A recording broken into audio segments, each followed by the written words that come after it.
Ladies and gentlemen, there comes a moment in the journey of the soul when silence must speak louder than attachment, and when the letting go of a person is not a failure, but a profound act of self-discovery.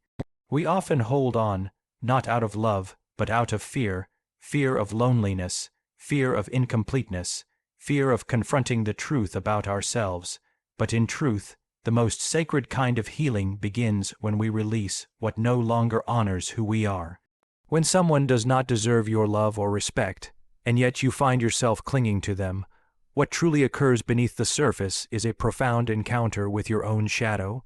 This shadow is not a mere symbol of darkness or evil, but the hidden, unconscious parts of your psyche, those fragments of your being you have neglected, denied, or suppressed.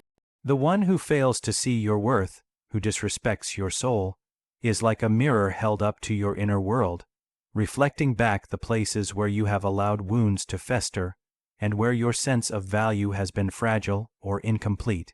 In this encounter, the pain of rejection or betrayal is not simply about the other person's actions. It is a summons from within, a call to awaken to aspects of yourself that you have avoided.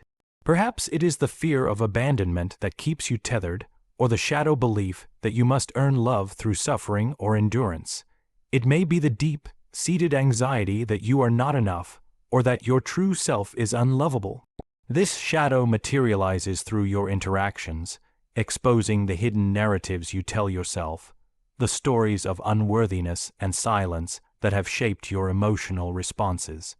By holding on to someone who does not deserve your devotion, you unconsciously repeat patterns and give energy to these shadow elements.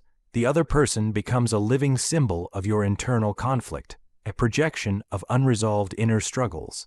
The more you cling, the more you feed this unresolved part of your psyche, which in turn keeps you imprisoned in cycles of pain and confusion. But when you begin to let go, you are not simply releasing the external figure. You are stepping into a deeper psychological process, a confrontation with your own shadow. You start to reclaim those lost parts of yourself, to integrate the forgotten wounds and fragmented aspects into a more conscious whole. This process is not easy. It is like descending into the underworld of your soul, facing the uncomfortable truths you have hidden away. Yet in this descent lies the possibility of transformation. The shadow, once feared and resisted, becomes a powerful teacher.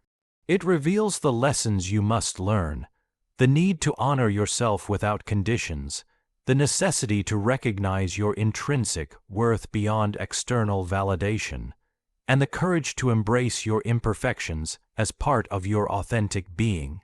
In releasing someone who does not deserve your love, you break the spell of unconscious bondage. You reclaim your autonomy and begin to heal the fractures within. The shadow no longer controls you from the shadows. Instead, it becomes an integrated companion on your path toward self-awareness and wholeness. Thus, what seemed like loss becomes the genesis of profound inner growth, where your soul, through confrontation and acceptance, is reborn stronger, wiser, and more complete. Many of us mistake attachment for love. Yet these two experiences arise from fundamentally different places within the psyche. Attachment is a binding force born not of genuine connection but of projection, the act of casting onto another person the qualities, desires, and needs that reside within ourselves. When we become attached to someone who ultimately does not deserve us, it is often because we have imbued them with an idealized image, a symbolic figure that our unconscious mind has crafted to fill the voids and yearnings inside us. This projection blinds us to the reality of who the other person truly is. We see not the flawed, complex human being standing before us, but a reflection of our hopes, fears, and unmet needs. We clutch onto the illusion as though it were the truth, convincing ourselves that the connection we feel is love. But love, in its purest form, is rooted in acceptance, in seeing another fully and choosing them without conditions or distortions. Attachment, on the other hand, is conditional and fragile. It depends on the fulfillment of our internal fantasies rather than the reality of the other's being. In this way, attachment becomes a form of self-deception. It is a story our ego tells itself to avoid the unsettling truth of aloneness or incompleteness. We invest emotional energy in nurturing an image of the person that often has little to do with their authentic self. When the inevitable cracks appear, when their true nature cannot live up to the projections, we feel betrayal, heartbreak, and confusion.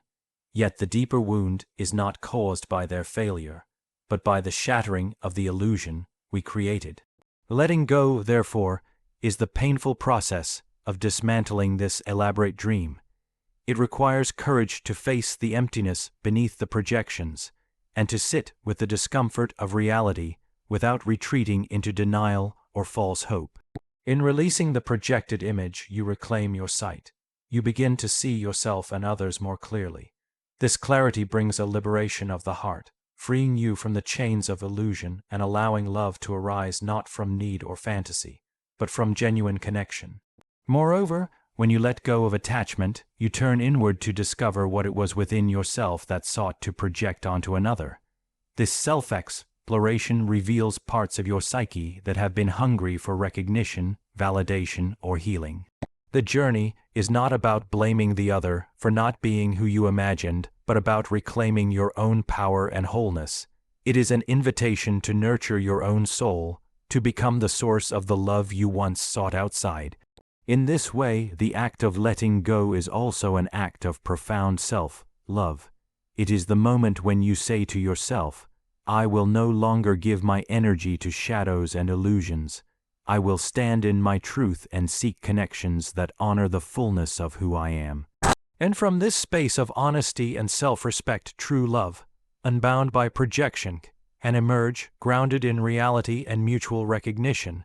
There is a profound difference between living with integrity and living in sacrifice, and it is the soul itself that insists upon this distinction. When you remain bound to someone who does not deserve your love or respect, often you do so at a cost far greater than you realize. It is not merely your time or energy that is given away, but a deeper surrender of your inner truth and dignity. Sacrifice, in its noble guise, can be mistaken for love. Yet true love never asks you to diminish yourself or to abandon the essence of who you are. To sacrifice in the name of love is to allow the fragmentation of your soul, to become divided between what you long for and what you endure. It is the subtle but relentless voice within that whispers, "If I just give more, if I just endure the pain, then love will come." But this is a perilous path, because it requires the suppression of your needs, desires, and boundaries. It asks you to wear a mask of acceptance while your heart silently breaks, and over time, the fractures deepen, spreading into all areas of your being. Integrity, by contrast, calls for something far more courageous and radical.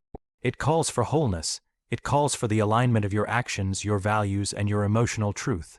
When the soul demands integrity, it demands that you stand firmly in your worth, even when it means walking away from what is familiar or comfortable. It is not about rigid perfection, but about honoring the sacred contract you have with yourself, the promise to protect your inner sanctuary from those who do not see or cherish its value. This act of integrity is a reclamation.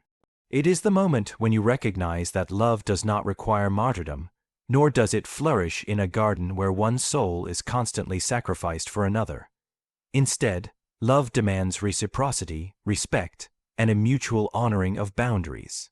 When you let go of someone unworthy, you create space for this kind of love to enter your life.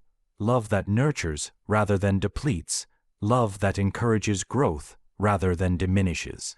Moreover, living with integrity means embracing the discomfort of saying no, of setting limits, and of walking away. It means facing the fear of loneliness or loss, knowing that these fears are transient compared to the lasting peace that comes from living authentically. The soul's call to integrity is a call to freedom. Freedom from the chains of false obligation, from the need to prove your worth through sacrifice. Ultimately, the power of letting go lies in this deep commitment to yourself. It is a sacred act of self-respect that reaffirms your value beyond the approval of others. It is a declaration that your soul will no longer be compromised or hidden in the shadows of unmet desires and unbalanced relationships. In choosing integrity over sacrifice, you choose life that is rich, whole, and true to the essence of who you are. True liberation is rarely achieved through conscious effort alone. The conscious mind, with all its willpower and reasoning, can only take us so far. The deeper freedom we seek, the kind that dissolves old patterns and breaks the chains of emotional bondage, originates far beneath the surface, in the realm of the unconscious. This vast, mysterious part of ourselves holds the keys to our deepest wounds, our hidden fears, and the unconscious scripts that dictate how we love and who we allow into our lives. When you hold on to someone who does not deserve your love, it is often because there are unseen forces at play, forces that reside in the shadows of the unconscious mind. You may tell yourself, "I deserve better," but there can be a part of you, buried deep and silent, that does not yet believe this truth.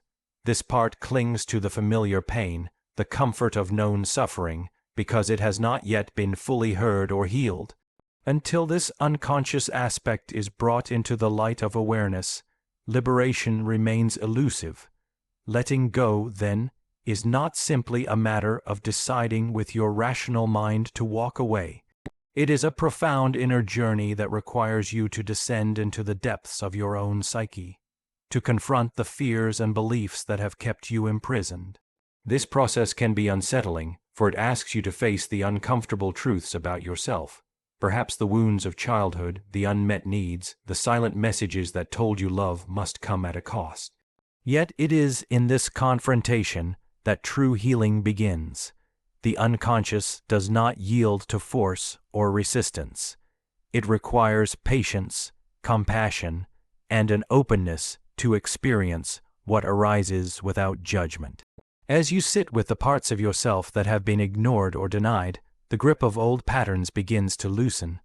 The soul, freed from the weight of unconscious programming, can finally breathe.